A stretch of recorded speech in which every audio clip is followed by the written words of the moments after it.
L'année 2017 est celle du 100% bio pour ce jeune agriculteur. Ses 70 vaches et ses 180 hectares le sont devenus progressivement. Pour cela, il a fallu être patient et attendre 3 ans. C'est la conversion. C'est grosso modo le temps d'éliminer entre guillemets les résidus de produits chimiques, notamment dans les sols, et pour la mise en place en fait d'un produit sain. Ces installations sont possibles car les agriculteurs ont des débouchés. Le département, par exemple, impose depuis 7 ans le bio dans toutes les cantines des collèges. En 20 ans, dans le Gers, le nombre d'agriculteurs bio a été multiplié par 10. On a eu la chance dans cette région de pouvoir s'appuyer sur les agriculteurs bio-historiques qui ont pu à un moment donné porter une voie collective. Progressivement, des nouvelles personnes se sont converties. Ils sont 1100 actuellement, éleveurs, céréaliers, viticulteurs ou encore maraîchers. Les précurseurs ne changeraient pour rien au monde. 8 ans après, le constat il est très positif.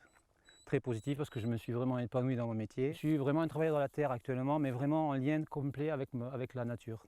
Et ça c'est important. Et j'ai revu depuis quelques années la biodiversité qui revenait dans les champs de la vie. Voilà, la vie, et ça c'est merveilleux.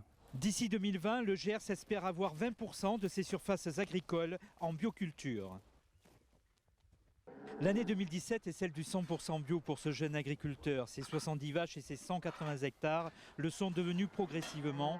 Pour cela, il a fallu être patient et attendre 3 ans. C'est la conversion. C'est grosso modo le temps d'éliminer entre guillemets les résidus de produits chimiques, notamment dans les sols, et pour la mise en place en fait d'un produit sain. Ces installations sont possibles car les agriculteurs ont des débouchés. Le département, par exemple, impose depuis 7 ans le bio dans toutes les cantines des collèges. En 20 ans, dans le Gers, le nombre d'agriculteurs bio a été multiplié par 10.